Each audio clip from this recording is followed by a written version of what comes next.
capítulo 10, nós vamos ler do versículo 11 ao versículo 18.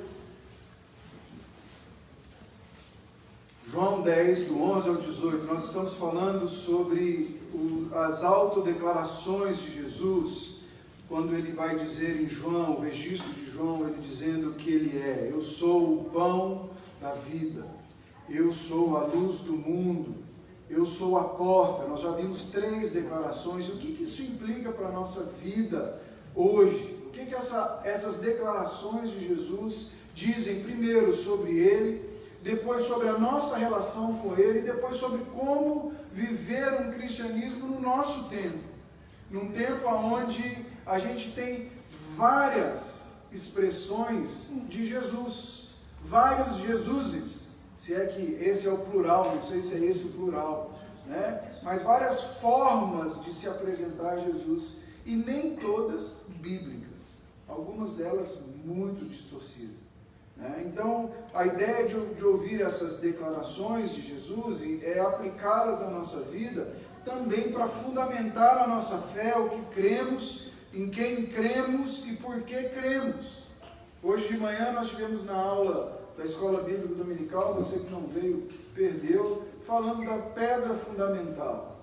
Jesus é a nossa pedra fundamental, ao mesmo tempo é aquela pedra que fecha, que trava toda a estrutura, mas é aquela pedra que é o alicerce sobre o qual toda a estrutura é levantada, e quanto mais pressão vem na pedra angular, ela trava a construção, e a pedra fundamental segura o rojão, porque ela é sólida, ela é firme. Nós precisamos estar estruturados em Cristo Jesus, porque vão vir dias tranquilos, mas vão vir dias que vão nos pressionar, e a gente vai precisar confessar aquilo que cremos e por que cremos. Mais do que isso, vão vir desafios que parecem Jesus, que cheiram com Jesus, que têm forma de Jesus, mas não é Jesus. Denorex, lembra? Quem lembra do Denorex? É antigo, a galera da década de 80 lembra. Eu, como nasci depois, não vou lembrar disso aí, né? Lembra não, né? Você não viu, nessa época não teve jeito. Já estava careca nessa época, não usava shampoo, né? Então, gente, é por isso que nós estamos falando. E hoje nós vamos continuar falando dentro do João 10, Jesus, o bom pastor. O tema dessa mensagem é o pastor, a porta e as ovelhas. Nós vimos a porta na semana passada, Jesus dizendo: eu sou a porta, e as implicações disso. E hoje nós continuamos, então. João 10, 11 vai dizer assim: eu sou o bom pastor. O bom pastor dá a vida pelas ovelhas. O mercenário, que não é pastor, a quem não pertence as ovelhas, vê vir o lobo, abandona as ovelhas e foge. Então o lobo as arrebata e dispersa. O mercenário foge, porque é mercenário e não tem cuidado com as ovelhas. Eu sou o bom pastor, eu conheço as minhas ovelhas e elas me conhecem a mim. Assim como o Pai me conhece a mim, eu conheço o Pai e eu dou a minha vida pelas ovelhas. Ainda tenho outras ovelhas, não deste aprisco. A mim me convém conduzi-las. Elas ouvirão a minha voz e então haverá um rebanho e um pastor. Por isso o Pai me ama, porque eu dou a minha vida para reassumir. Ninguém a tira de mim. Pelo contrário, eu espontaneamente a dou. Tenho autoridade para entregar e também para reavê-la. E este mandato recebi de meu Pai. Vamos orar mais uma vez? Senhor, obrigado, a Tua palavra tem sido anunciada nessa noite, desde o momento que começamos cantando ela, que começamos celebrando, vendo os feitos do Senhor ali no Afuá, e mais uma vez ela foi lida e promulgada aqui. Nós te pedimos que o Senhor nos conduza, que o Senhor fale ao nosso coração, que o Senhor tome as rédeas desse culto, Senhor, porque esse culto é sobre o Senhor. Esse culto, Deus, visa glorificar o Teu nome, magnificar o Teu nome. Esse culto é sobre Ti, Senhor. E nós queremos ouvir a Tua voz. Espírito, sopra o nosso coração, edifica, produz em nós aquilo que Te apraz, Deus. Essa é a minha oração em nome de Jesus. O meu processo de pesquisa estudo, eu me deparei com um depoimento de um alto executivo americano que fez uma viagem para o Marrocos na década de 80, e durante a viagem ele narra que ele chegou na capital e ele tinha que ir para o interior para encontrar com o rei, ou com a comitiva real. E quando ele chegou no aeroporto, eram 3 limusines esperando eles. Eram aquelas viagens oficiais de presidente. Então eles entraram nas limusines, ele foi na do meio, tinha à frente, atrás, pessoas importantes nessa comitiva, e eles foram. Em determinada altura, já no interior, ele diz na história dele, no testemunho dele, ele diz que aquele setor, aquela coisa agropastoril, aquela coisa de campo mesmo, ele percebe que a primeira limusine, que tinha se distanciado um pouco, está parada, e aí ele para e aquela limusine tinha se envolvido num acidente. Aquela limusine tinha atropelado uma ovelha de um dos pastores locais. E ali eles estavam conversando, né, aquela coisa se atropelou e aquela situação, e ele perguntou para o tradutor dele, falou assim, o que acontece aqui quando isso acontece? Quando esse tipo de acidente acontece, o que a lei diz? E aí o tradutor disse para ele, olha, o dono da ovelha, o pastor da ovelha, ele tem o direito de receber 100 vezes o preço da ovelha. Então, quem atropelou tem que pagar 100 vezes o preço que aquela ovelha vale. Então, se ela vale 10, você vai pagar R$1.000 nela. Se ela vale 1.000, você vai pagar 10.000 nela. Essa era a lei. Só que, ao pagar aquilo, aquela ovelha deveria então agora ser sacrificada. E sacrificado e doado aquela carne para as pessoas nas vilas mais próximas com menos condições financeiras. Se eu não estou enganado, foi isso que ele disse no testemunho dele. E ele ficou ali observando, olhando, e o tradutor fez uma pausa e olhou para ele e falou assim, mas ele não vai aceitar o dinheiro. E ele falou, mas por que ele não vai aceitar o dinheiro? Porque é um bom negócio. Você vende uma pelo preço de 100. E aí ele disse que o tradutor disse para ele assim, os bons pastores não aceitam dinheiro. E aí ele perguntou ao João, mas por quê? Ele falou, porque eles têm um amor, eles pensam na sua ovelha. É sobre a ovelha e não é sobre o dinheiro. E aí ele continua dizendo que foi exatamente o que aconteceu. Eles ofereceram o dinheiro, ele falou não, o pastor falou não, e aí pegou a ovelha, recolheu a ovelha, pelo que ele vai contando, parece que ela não era tão grande assim, e a coloca na frente, num alforje que ele carregava na frente dele. E quando as limusines foram saindo, esse homem ficou olhando, abaixou o vidro para ver, né? E ele disse que o pastor falava algo, acariciava a cabeça da ovelha e falava algo no ouvido dela. E aí ele pergunta para o tradutor, o que ele está dizendo? O que ele está dizendo? E o tradutor diz para ele está falando o nome dela. O bom pastor, para cada ovelha que ele tem, ele sabe o nome da ovelha. Ele está dizendo para ela que ele vai cuidar dela e que tudo está bem. Tudo vai ficar bem. Mesmo que o ferimento seja para a morte. E aí o tradutor diz, o bom pastor conhece as suas ovelhas. O bom pastor não vende as suas ovelhas por nada. O bom pastor sabe cada uma onde está, quem é, as necessidades, as debilidades. Para nós é tudo igual, mas o bom pastor conhece as características de cada uma delas. Jesus vai dizer em João 11, eu sou o bom pastor. Israel esperava, uma das figuras do Messias era um pastor. Era alguém que os lideraria, os pastorearia, os traria de volta, os traria para perto. Era alguém que andaria adiante deles. Era alguém que recolheria as ovelhas que foram dispersas por conta do cativeiro. Lá em Ezequiel, no capítulo 34, nós vamos ver isso muito bem estabelecido por Ezequiel. Ele vai dizer para a gente que o povo, ele vai falar que as ovelhas foram dispersas que as ovelhas foram espalhadas porque não tinham pastor. Não existia um pastor, não tinha quem as cuidasse, não tinha quem zelasse por elas.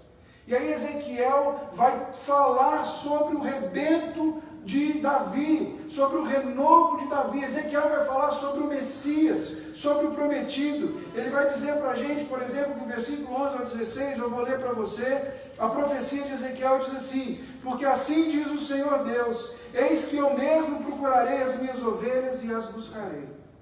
Como o pastor busca o seu rebanho, no dia em que encontra as ovelhas dispersas, assim buscarei as minhas ovelhas. Livrá-la-eis de todos os lugares para onde foram espalhadas no dia de nuvem e de escuridão.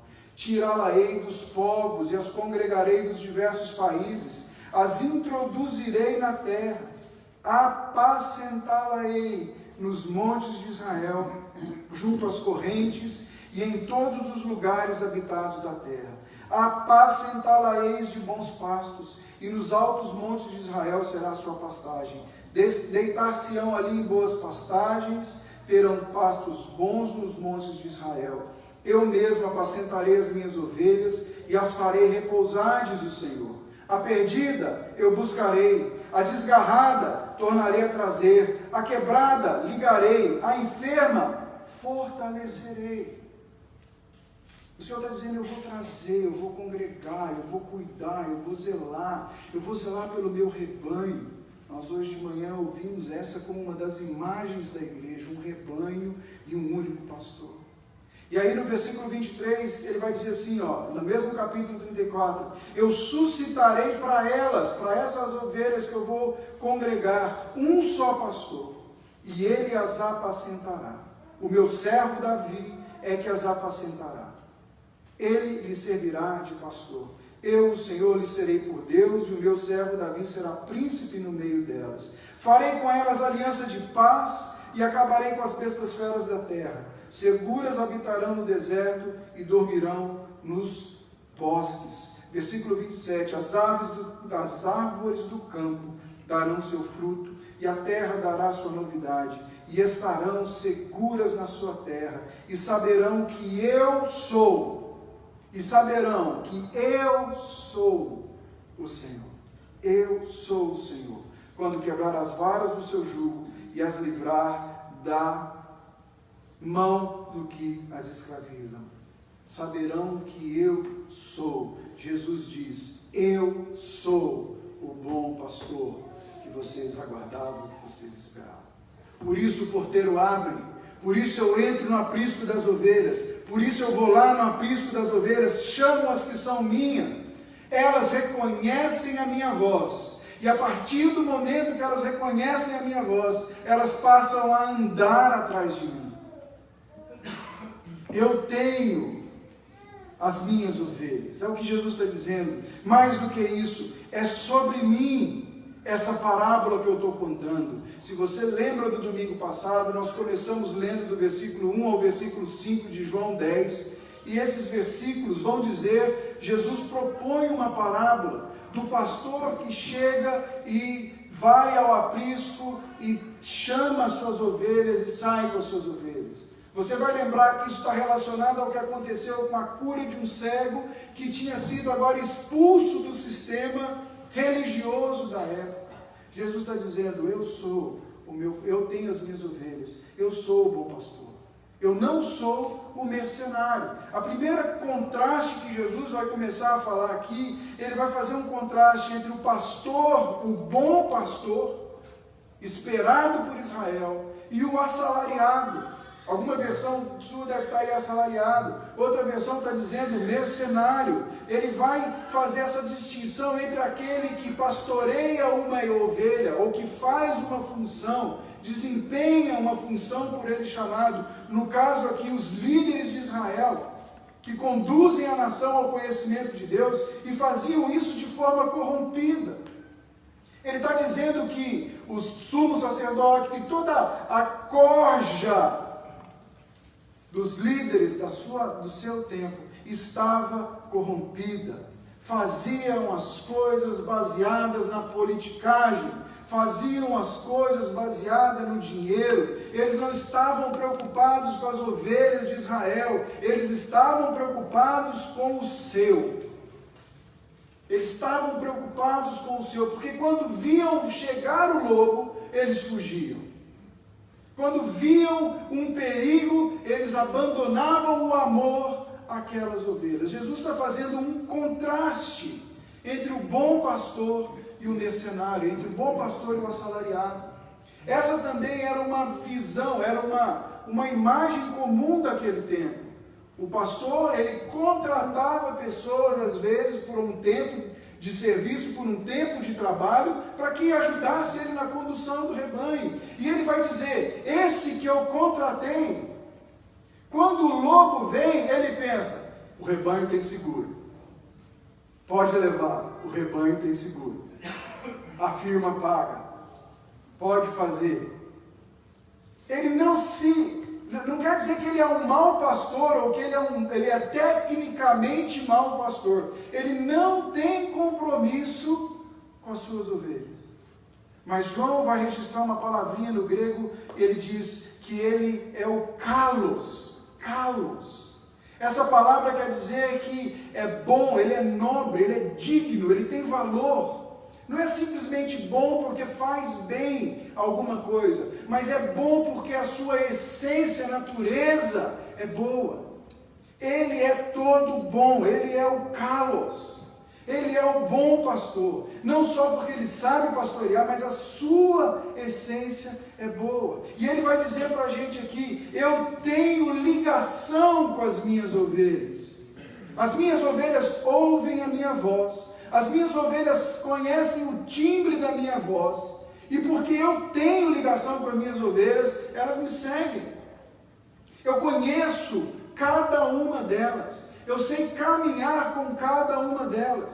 O mercenário não. Para o mercenário, o que tem aqui é um bando. O que tem aqui é, como a gente não sabe muito bem os coletivos, mas o que tem aqui é um cardume de ovelhas, né?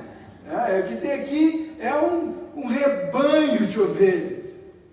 Mas para o pastor, o que tem aqui é a ovelha mimosa, é a ovelha peludinha, é a ovelha bisteca, malhada, é o nome que você quiser dar aí. Mas o pastor conhece as suas ovelhas pelo nome. Enquanto o mercenário é egocêntrico, ele pensa no seu bem-estar, o pastor é digno. Ele pensa nas suas ovelhas. O mercenário é aquele cara que olha para o pasto e pensa, a melhor pastagem está do lado de lá, depois que eu caminhar 30 quilômetros. Elas estão gordinhas, né? Dá para comer por aqui hoje mesmo. O mercenário é egocêntrico, ele procura nele. O mercenário faz apenas pelo dinheiro. O bom pastor faz porque ama. Você vai lembrar de uma história no Antigo Testamento, quando Davi está conversando com Saul na frente de batalha. Golias está lá insultando o Deus de Israel. Davi olha para Saul e diz assim, olha, eu sou pastor de ovelhas, e no ofício de pastorear ovelhas, um dia um leão veio atacar o meu rebanho, e eu matei o leão. E não ficou só nisso não. Eu matei um urso. Por isso que você vê Ezequiel dizendo, trarei um renovo, além de ser, né, a postura de onde o Messias viria, ele diz, um pastor como Davi foi, um pastor que amava as suas ovelhas. O Davi veio para a frente de batalha, é fabuloso esse texto. Ele vai levar queijo para os seus irmãos, mas Samuel, o escritor de Samuel, registra que ele deixou alguém cuidando das ovelhas. Ele não simplesmente foi, porque ele era um pastor digno. Ele primeiro se certificou que as suas ovelhas estavam bem cuidadas. Depois, ele foi. Depois, ele respondeu. Esse é o bom pastor. E Jesus está falando isso para a gente. E queridos, aqui tem uma aplicação muito interessante para nós. Nós podemos ter o coração de bom pastor em tudo que nós fazemos. Quando olhamos para aquilo que fazemos como um chamado de Deus, uma maneira de expressar e fazer as coisas para a glória de Deus, ou podemos fazer o que fazemos, o que nos é confiado no nosso trabalho, como bons mercenários. Aqueles que não veem a hora do sinal bater, que não veem a hora de acabar o expediente, que não veem, que reclamam se precisa ficar alguns minutinhos a mais. Nós podemos ser dessa forma. Ou nós podemos entender que o que fazemos, o que é colocado na nossa mão, fazemos para a glória de Deus. Traremos glória ao nome do Senhor e nos assemelharemos ao bom pastor, servindo bem aqueles que eles colocaram na nossa mão, aqueles que eles colocaram diante de nós. Olhem para mim aqui. Se tem alguém que não tem direito de criar problema no ambiente de trabalho, é você que está sentado aqui. Sabe por quê? Você conhece o bom pastor. Se tem alguém que não tem que ser o futriqueiro do trabalho, é tu, irmão. Se tem alguém que tem que ser o encrenqueiro do trabalho, é tu. Se tem alguém que tem que ser o empresário reto, justo e digno, é tu. Por quê? Você conhece o bom pastor. Você caminha com o bom pastor. O bom pastor dá vida pelas ovelhas. O bom pastor faz com excelência aquilo que lhe vem à mão. O bom pastor, o bom, ele é digno. Irmãos, não queiram ser apenas pessoas boas técnicas, sejam dignos. Porque naquilo que falam contra vós outros, não tem o que dizer contra ti. Exerça o que Deus colocou na sua mão, com dignidade, para a glória de Deus. Para a glória de Deus. Para que o dia que você encerre as suas atividades naquele lugar, as pessoas olhem e digam, olha, eu não sei, não é só o trabalho dele que faz falta, mas é o que ele representa. Você lembra que quando ele entrava, o ambiente mudava? A gente conseguia, você lembra que o cara pacificava as situações em nosso meio? Fazendo para a glória de Deus, nos espelhando no nosso bom pastor. Sabe, não é ser chato, não é ser crica, é fazer para a glória de Deus. É saber que o que você faz vai trazer glória ao Senhor, é tratar seus funcionários com dignidade, é não deixar de recolher os impostos devidos aos seus funcionários, é não deixá-los à margem. Eu tenho pessoas que eu conheço que ficaram ricos, explorando a miséria dos outros. Pastor, é negócio. Negócio é negócio. Eu estou comprando ali uma vaca morta, pastor. Tá bom, mas o cara, você está comprando muito abaixo, eu sei, mas ele está muito apertado. Mas não vale, vale mais. Pastor, mas se não for assim, eu não ganho dinheiro. Não é isso que o Evangelho fala para a gente. Assim, os filhos das trevas fazem. Nós somos chamados a fazer o quê? O que é justo. Estou te vendendo por 5, porque eu estou apertado, eu não tenho como colocar dinheiro comida na mesa do meu filho. Aí você olha e fala, mas isso vale pelo menos 15. Os filhos das trevas vão dizer, eu pago 3,50. Conhece o que eu estou falando ou não? Um filho da luz diz assim, eu tenho 15. Tenho 10 agora e te dou 5 depois, porque isso é o justo. Fazer negócios para a glória de Deus. Ser um bom funcionário para a glória de Deus. Fazer as coisas para a glória do Senhor. E isso é ser missional, irmãos. Você viu que nós falamos aqui que nós queremos ser uma igreja missionária? Nós estamos sendo. O Thomas vai ganhar o dinheirinho do caldo, a César e Deise estão recebendo todo mês um sustento que a gente manda, o Márcio tem recebido e tantas outras contribuições que nós temos feito. A igreja tem sido missionária, mas ser missional é aonde você está, na hora que você sair dali, você fazer tudo o que vier às suas mãos para a glória de Deus.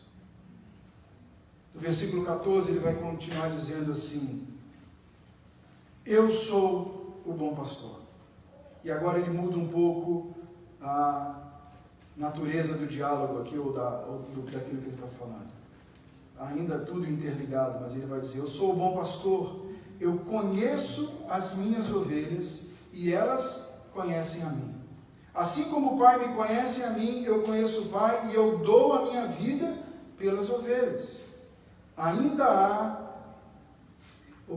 tenho outras ovelhas, não deixe aprisco, a mim me convém conduzi-las, elas ouvirão minha voz, e então haverá um rebanho e um só pastor. E ele começa a dizer, eu conheço as minhas ovelhas. Se você olhar o verbo conhecer em 3 vezes, ele aparece quase que, em 3 versículos, ele aparece quase que 6 vezes. Eu conheço as minhas ovelhas, elas conhecem a mim, o Pai me conheço, eu conheço o Pai. No versículo 14 e 15, em 2 versículos, esse verbo aparece 4 vezes. Jesus está dizendo que há uma relação entre ele e as suas ovelhas. Nós falamos no domingo passado, o pastor desenvolvia uma relação que a voz do pastor, a caminhada com o pastor, o estar junto com o pastor é que conduzia a igreja. Mas ele vai dizer também que esse conhecimento, essa relação que há entre o pastor e a ovelha, é porque ele, filho, é conhecido do Pai e o Pai também o conhece. É muito interessante no Evangelho de João, nós vamos ver a ação da Trindade em todo o Evangelho de João. O Pai me enviou, eu vou enviar o Espírito, Jesus está dizendo. Nós vemos um trabalho completo da Trindade.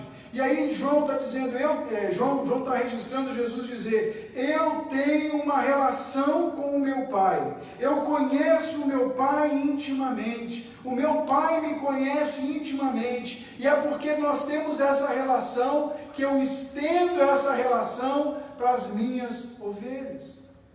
Da mesma forma que eu me relaciono com o Pai, eu me disponho em ser conhecido e conhecer aqueles que são meus. D.A. Carson diz assim, por mais claramente que esse Evangelho retrate Jesus como Salvador do mundo, como Cordeiro que tira o pecado do mundo, ele insiste, não de forma menos enfática, que Jesus tem uma peculiar relação com aqueles que o Pai deu a ele, e aqueles que ele escolheu do mundo. Assim, a morte de Jesus é especialmente pelas suas ovelhas.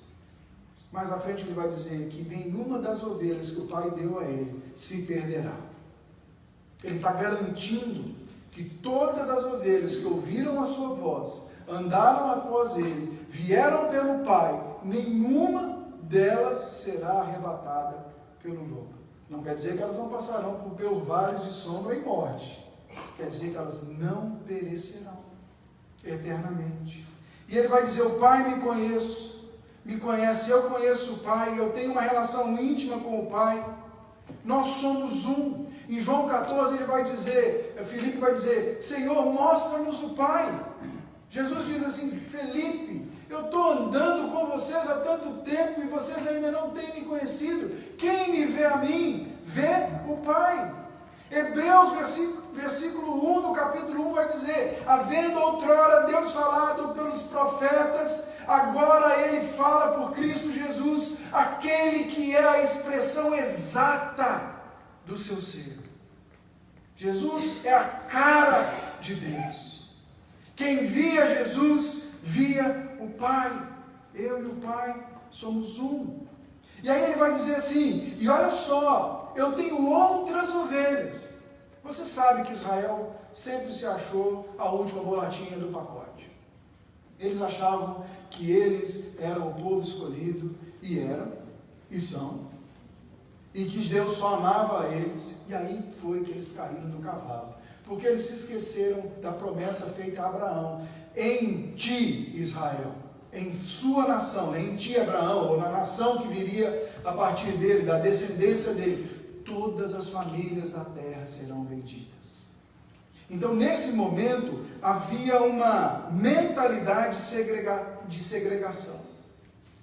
E havia uma oração que o judeu fazia nesse tempo.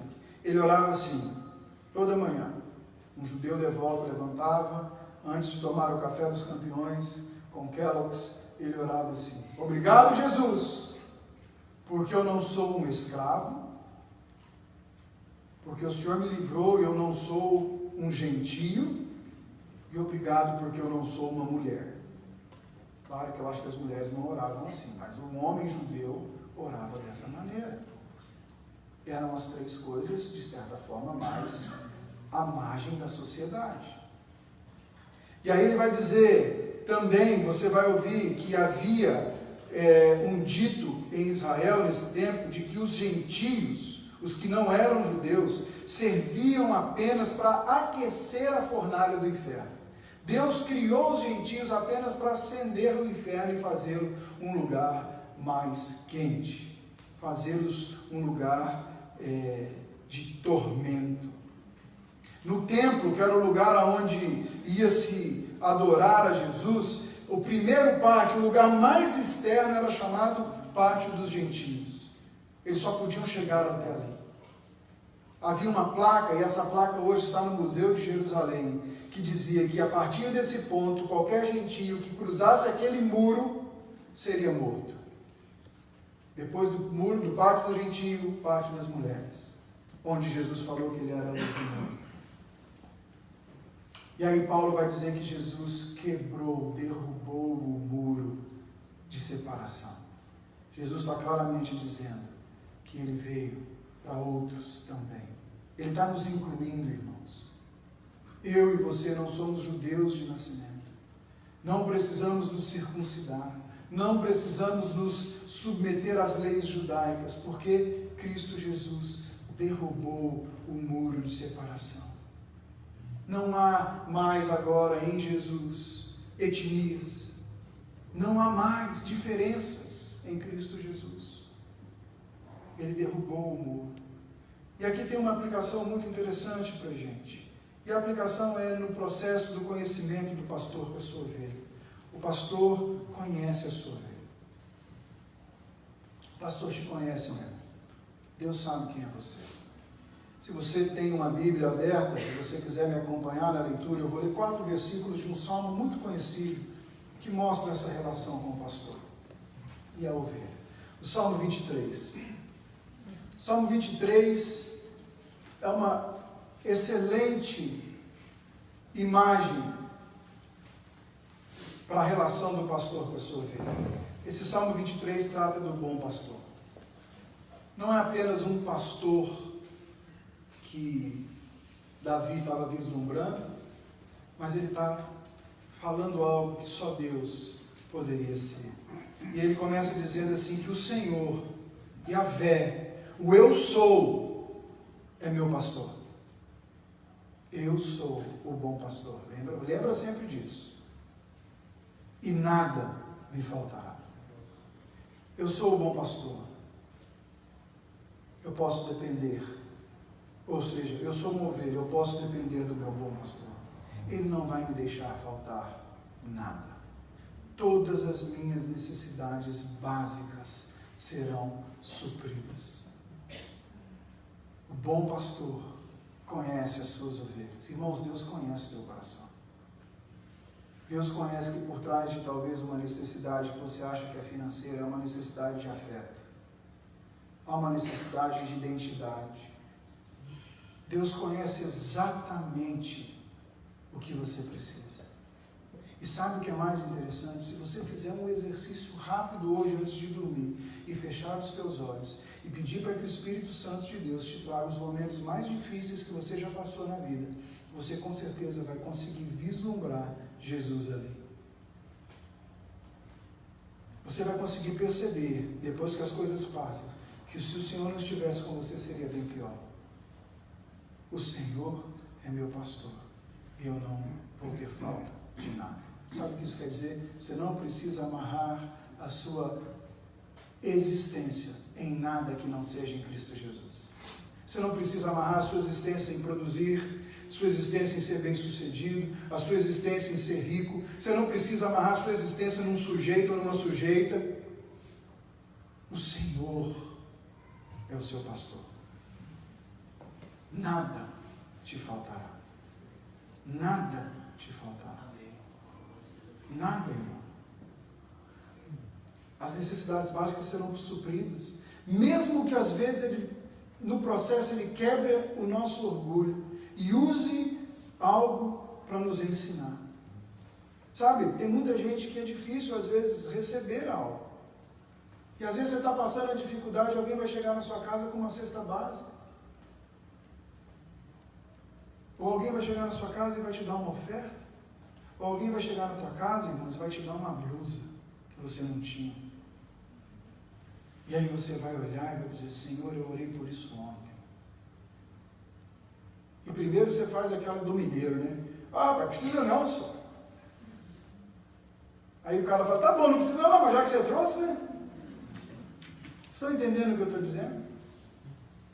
Porque não é o que a gente está precisando, é o que a gente acha que está precisando, mas é o ponto que Deus quer tratar em nós. É o ponto. Ele fala no versículo 2 que Ele vai nos fazer repousar em pastos verdejantes e vai nos levar para a água de descanso. Então eu posso ter uma relação de dependência e posso ter uma relação de descanso. Jesus disse para a gente o quê? Se você está cansado e sobrecarregado, vinde após mim, porque eu quero te aliviar. Eu quero repartir o seu fardo. Eu quero carregar o seu fardo. Eu quero cuidar. Eu quero andar com você. Águas de descanso. O pastor leva as suas ovelhas, não para tomar água num lugar agitado, mas para águas de descanso. Talvez você está bebendo em lugares agitados, porque você não está ouvindo a voz do teu pastor, amado. Às vezes, diferente de uma ovelha que ouve e logo segue, nós às vezes ficamos discutindo, mas Senhor, a água aqui está mais fresca. O pH da água aqui é melhor. Né? Aqui eu vejo os peixinhos no fundo, mas não é. Mas ali a água está turva, mas é ali mesmo, que ali é água de descanso. Está turva porque eu estou com os pés dentro dela. Está turva porque eu estou vendo, medindo para você a profundidade.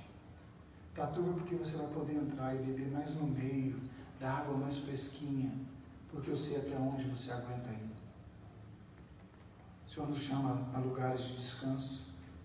O versículo 3 vai dizer que Ele nos guia por caminhos retos. Provérbios vai dizer que Ele reforça o pé do homem justo. Ele guia o homem justo. Irmão, sabe o que isso quer dizer? Pergunte ao seu pastor antes de tomar uma direção. Não a mim, pastor. Porque aqui falha. Pergunte ao seu pastor, ao nosso pastor. Gaste tempo em oração antes de decidir para onde ir, com quem ir, como ir, aonde investir, o que fazer, para que lado ir para a sua vida, com quem casar, com quem não casar, como conduzir minha família, como conduzir a minha esposa, como ajudar o meu esposo, como conduzir meu lar, como ser sacerdote. Irmãos, não são as prateleiras de autoajuda que têm a resposta, é o seu pastor, que não sou eu, o nosso pastor, o bom pastor. Vocês estão me acompanhando aqui? A gente se entope de conselho de manicure, pedicure, barbeiro, mecânico, mas a gente não para orar. E depois a gente vai falar, Senhor, mas você não me perguntou antes. Na quarta-feira eu contei uma experiência de fazer as coisas porque eu achava do que os outros iam pensar de mim. E só deu errado, irmãos. Ele é o nosso pastor, Ele nos guia por caminho reto, Ele nos dá direção. No vale da sombra e da morte, Ele é nosso presente protetor. Nosso Deus é fiel. Nosso Deus não nos desampara. Ainda que você passe no vale de sombra e no vale de morte, Ele está com você. Eu gosto muito da literatura de C.S. Lewis. Eu gosto especialmente de um livro que chama O Cavalo e Seu Menino. Alerta aí, Arthur, vem spoiler. Né? Ele está lendo. O Cavalo e Seu Menino. E esse conto, ele fala sobre o sofrimento. Ele é escrito durante a Segunda Guerra Mundial. E ele está explicando para a criança sobre o sofrimento.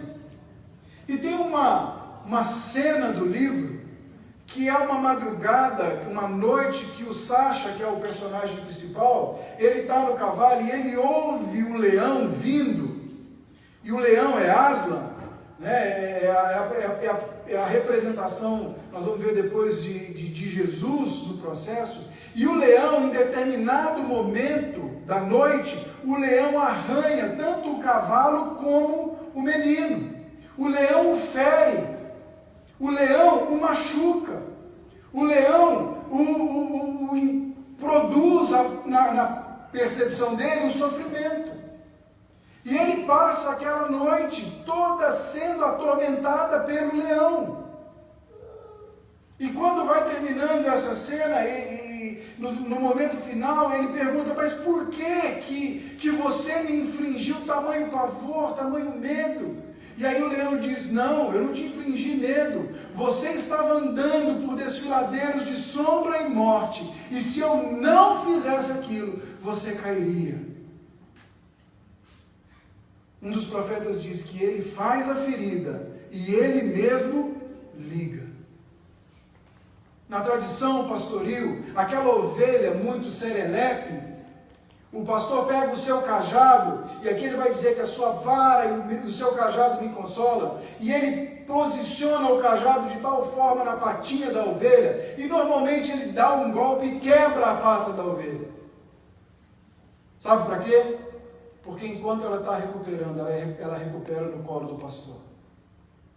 Ele quebra, ele traz, ele trata, ele cuida, e enquanto ele cuida, ela vai aprendendo a ouvir a voz do pastor. Nada que a gente vive, irmãos, é por acaso. Nada.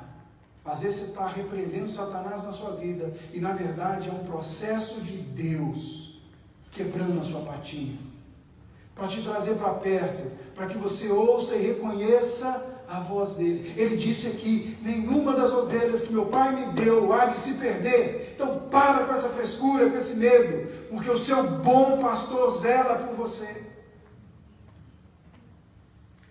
Talvez você precise aprender a ouvir a voz dele. Sabe, não cabe nessa imagem. Talvez enquanto eu falava isso, você sentiu a dor, a pena da ovelhinha e disse: meu Deus não é intolerante desse jeito. Porque a gente vive numa sociedade triunfalista, onde tudo tem que ir bem, onde a gente tem que sempre melhorar. Mas essa é a imagem. Às vezes o pastor quebra a patinha da ovelha, para que ele reconheça a voz, para que ele cuide, para que ele trate, para que ele se apresente, para que ele se revele àquela ovelha. Isso é imutável. O caráter de Deus é imutável. Nós temos que aprender a viver na dependência de Deus e deixar de viver um cristianismo autossuficiente. Nós temos que aprender a desfrutar da bondade de Deus e deixar de falar com Deus o que é, como é que Ele vai ser bom. Nós temos que aprender a matar no peito e saber que Ele vai nos conduzir em qualquer momento da nossa vida, do que tentar ensinar para Deus qual o caminho que Ele tem que me conduzir. Porque Ele nos conhece melhor do que nós mesmos. Ele sabe exatamente aquilo que eu e você precisa. Ele quer se revelar a cada um de nós. Ele quer que a gente reconheça a voz dEle, aonde Ele estiver, em toda e qualquer situação e em cada momento. E para encerrar, os versículos 17 e 18, Jesus vai dizer assim: por isso o Pai me ama, porque eu dou a minha vida para de novo assumi-la. Ninguém a tira de mim, pelo contrário, eu espontaneamente a dou. Eu tenho autoridade para entregar e também para reavê-la, porque eu recebi isto do meu Pai. Eu dou a minha vida. O relacionamento entre pai e filho é mais fundamental que o relacionamento entre ovelha e pastor. O amor do pai pelo filho e do filho pelo pai são anteriores do amor de Deus pelo mundo. Eles têm lugar na eternidade. Antes de Deus falar, façamos o homem à sua imagem e semelhança, Ele já amava o Filho, e o Filho já amava o Pai, e o Espírito já habitava, e eles amavam e eles se relacionavam. Antes de Deus decidir, ou dos três decidirem, criar o homem à sua imagem e semelhança. Antes dele dizer, haja luz, já havia amor entre o pai e o filho. Então ele é muito mais fundamental do que o amor entre o pastor e a sua ovelha. Irmãos, isso me leva a um lugar de humildade. Deveria nos levar. Você é importante, mas você não é a última bolachinha do pacote. Você não é tão importante quanto você pensa, não. Existe uma relação muito maior. Toda a galáxia, todo o universo criado, conhecido ou não, louva, adora e celebra que é a relação do Pai, do Filho e do Espírito. E isso é importante. Isso é que deve ser glorificado. E isso é que deve ser celebrado. Isso é que deve ser entoado. Isso é que deve pulsar no nosso coração, trazer glória a essa relação. O amor do Pai pelo Filho é eterno. Mas em toda a parábola, Jesus vai usar algumas vezes esse verbo. Ele fala que ele dá a sua vida. Ele vai falar pelo menos 6 vezes em 7 versículos. Ele vai falar que ele dá a sua vida em favor das ovelhas. No versículo 11 ele vai falar assim, eu dou a minha vida pelas ovelhas. Essa palavra que o João usou aqui é uma palavra que vai aparecer sempre no Evangelho, nos Evangelhos, em sentido de alguém estar dando algo em favor do outro. A palavra ruper quer dizer, eu faço no lugar de, em substituição a. Então o que Jesus está dizendo, eu dou a minha vida no lugar das minhas ovelhas. O que Jesus está dizendo é, quem deveria morrer é a ovelha, mas eu dou a minha vida no lugar dela. Quem vai morrer sou eu. Eu vou morrer por ela. Não é ela que precisa morrer mais. Olha, Jesus está anunciando aqui, vai acabar essa farra de sacrifício, vai acabar esse negócio de vocês ficarem vendendo ovelha no pátio do templo, vendendo pombinha no pátio do templo, sabe por quê? Porque eu vou dar a minha vida. Talvez daqui a 2000 anos, quando vocês verem o filme Paixão de Cristo, vocês vão ficar chorando com dó de mim, porque eu estava num filme uma vez, a pessoa dizia, tadinho de Jesus, apanhou tanto. Não é certo isso. O que nós fizemos com Ele, nós só fizemos com Ele o que estava no plano eterno. Entende isso, irmãos? Ele deu a vida dele. Ninguém tirou. Ninguém venceu. Ele deu a vida dele. Ele generosamente abriu mão de si mesmo, habitou entre nós e deu a vida dele. E ele diz que ele deu para retomar. Porque qual sentido de ter um pastor morto? Morre o pastor, as ovelhas ficam dispersas. Mas ele fala o quê? Eu dou, eu a retomo, eu vou para o Pai, mas eu vou enviar o Espírito Santo sobre você. Se eu não for, eu não envio o Espírito. Hoje nós temos o Espírito fazendo esse papel de guia, de consolo, de guarda, de nos dirigir ao Senhor. Ele é o bom pastor. Ele é o bom pastor. Eu vi uma história também, eu quero encerrar com ela, de uma reunião no céu na eternidade. O Pai, o Filho e o Espírito, tomando uma boa xícara de café, porque essa é uma bebida dos deuses, né? Você pode me chamar para tomar na sua casa, eu fico feliz. Com bolo então, meu Deus. Mas o Pai, o Filho e o Espírito estão numa conversa. E o Pai diz, eu vou criar. Vai criar? Vou criar um ser à nossa imagem e semelhança. Essa história eu ouvi uma ilustração do pastor Ed René. E o Espírito diz, então, você vai criar alguém à nossa imagem e semelhança? O Pai diz, vou. Então esse alguém será livre? E o Pai diz, sim. O Espírito pergunta. Então, sendo livre, ele pode voltar as costas para nós? E o Pai diz, sim. E o Espírito pergunta, mas fora de nós não tem espaço para a vida, porque nós somos vida, fora de nós não tem nada. Fora de nós não há. Quem vira as costas para a gente, deixa de ser, deixa de existir, morre. E o Pai diz, sim, é o que eles vão fazer. É o que eles vão fazer. Ou você acha que Deus se assustou no dia que Adão e Eva viraram as costas para ele? Meu eu. O que eu fiz? Você acha? E aí o Pai fala, sim, eles vão virar as costas para nós. E eles vão morrer. A menos que alguém se disponha a morrer essa morte e a vencer a morte. E aí o Espírito fala, não, mas tem que ser um deles. Para ser justo, tem que ser um deles. Tem que ser um deles, tem que ser alguém que vá lá no mundo deles, no mundo que nós vamos criar. E essa pessoa que for lá tem que viver sem dar as costas para nós. E ao morrer, ele não tenha nada que não seja, que a morte possa prender, não tenha pecado.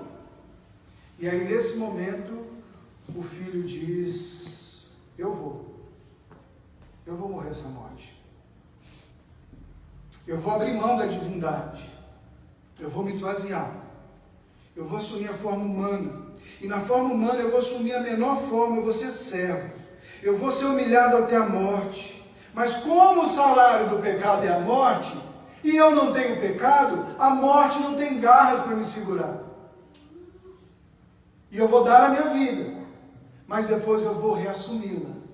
E eu vou abrir caminho como primogênito para todas as ovelhas que o Senhor me der, Pai. E eu vou trazê-las em fidelidade diante do Senhor. E o meu sacrifício vai comprá-las de novo e vai incluí-las de novo no seu plano eterno. É muito bom, irmãos, você fazer as coisas para a glória de Deus. É fabuloso. Quer dizer que você entendeu quem Deus é na sua vida. É muito bom você saber que o seu pastor te guia, te guarda e anda contigo. Isso é muito bom. Mas a cereja do bolo é saber que o seu pastor morreu por você. É saber que por causa do sacrifício do seu pastor, ele se tornou o primogênito entre tantos e te incluiu no seu rebanho. E hoje você pode chegar diante do Senhor sem intermediário. Você não precisa de alguém intercedendo por você. Você não precisa de um santo dizendo como é que tem que ser as coisas. Ele, o nosso pastor, hoje trabalha ao lado, à destra de Deus, advogando por nós. O nosso pastor. Enquanto o Espírito nos dirige, ele advoga por nós. Você quer se alegrar com algo? Alegre-se que o seu pastor deu a vida por você. E te restituiu vida. E se hoje você está sentado aqui e tem resistido à voz do seu pastor, é o dia de você responder a ela e segui-lo e caminhar após ele. Nada é tão importante nesse texto quanto esses dois versículos. Eu espontaneamente andou. Nós estamos acostumados demais em nos emocionar porque as nossas dores são muitas. Mas toda dor é por enquanto. Só é por enquanto, porque Ele deu para reassumi-la. Sabe o que é isso? A morte não o deteve. A morte não te detém. A morte não te detém. Alguém falando do comentário de Atos, eu achei fabuloso. Ele disse assim, que o grande problema para Roma foi que os cristãos perderam o medo da morte. Eles agora tinham esperança na vida. O que mais que um sistema poderia tirar deles? Eles entendiam que tendo o que comer e que vestir estava bom. E que se morresse iriam para o Senhor. Quem para uma igreja assim? Quem para um cristão assim? Que tem esperança no céu. Sua dor, irmão, é por enquanto. A certeza de que seu pastor está tentando te pastorear, ele vai te pastorear, ele vai te conduzir. Você pode ter uma vida plena e abundante, que essa parábola aqui vai falar, é verdade, mas isso só é porque você ouviu a voz dele e porque o seu pastor deu a vida por você. Fecha os teus olhos, fica de pé e vamos nos entregar diante do nosso pastor. Senhor, tudo que fazemos é sobre o Senhor, é pelo Senhor, é para o Senhor. Tu és bom e o Senhor nos atraiu. O Senhor disse lá em Oséias que o Senhor nos atrairia com cordas de amor. O Senhor nos levaria ao deserto. Lá no deserto o Senhor falaria conosco. Lá o Senhor nos restauraria. Lá o Senhor nos traria de novo para junto de si.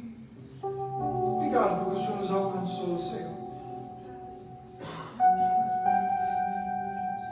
Ajuda-nos, Deus, a tirar os olhos das circunstâncias, dos momentos. Ajuda-nos, Senhor, na nossa intenção de te ensinar como fazer as coisas. Nos perdoa por isso, Senhor. Nos perdoa, Senhor, pela insistência em caminhar longe do Senhor. Medo de entregarmos na sua dependência, de saber que o Senhor há de fazer algo. Tem misericórdia de nós, Senhor. Ajuda-nos a olhar para essa relação que é eterna, que é o Senhor e o Pai. Essa relação que não escapa nada aos teus olhos, à sua soberania. Essa relação de amor tamanha, Senhor, que decidiu criar algo sabendo que esse algo criado iria virar contra o Senhor. E mesmo assim decidiu vir e restaurar e adotar cada um de nós novamente com o preço de sangue. Obrigado, Jesus. Enche o nosso coração de gratidão por isso, Senhor, da certeza da sua salvação. Renova dentro de nós a alegria da nossa salvação, Senhor. Que a gente se alegre, Deus, porque a gente tem o nosso nome escrito na sua lista de rebanho, no seu livro da vida, Senhor. E nada nem ninguém, Senhor, nem nós mesmos conseguiremos apagar isso aí, Senhor. Porque o Senhor disse que nenhuma das suas ovelhas seriam perdidas, Deus. Que nenhum lobo, Senhor, tragaria. Ajuda-nos, Deus, a tirar os olhos do lobo e colocar os olhos no pastor. Ajuda-nos, Deus, a nos chegar a Ti. Chega-se a nós, Senhor, nós nos colocamos nessa noite aqui como igreja, Deus. O Senhor sabe que nós precisamos do Senhor. O Senhor sabe, como instituição, como organização, que nós queremos existir para a glória do Seu nome, Senhor. Nós queremos existir para que tudo que nós façamos traga louvor, honra, glória a Ti, Senhor. Senhor, nós queremos ser reflexos individualmente, Deus, de pessoas que Te amam. Tem misericórdia de nós como igreja, Senhor. Ensina-nos, conduz-nos, Senhor. Conduz-nos a passos verdejantes. Ajuda-nos, Deus, a tirar os olhos do agora e a colocar os olhos em Ti, a colocar os olhos no eterno, a colocar os olhos naquilo que sempre houve e que sempre haverá. Ajude-nos, Senhor, a sair de nós mesmos.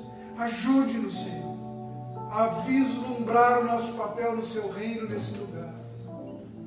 E Deus, se tem pessoas nessa noite, Senhor, que estão ouvindo o Seu chamado e têm resistido, Senhor, convence cada um deles, porque é o Teu Espírito que faz. Ouve essas orações feitas, Senhor, de entrega e dizendo que se entregam a Ti, e ajude-os a caminhar, Deus, naquilo que o Senhor nos chamou. Essa é a nossa oração em nome de Cristo Jesus.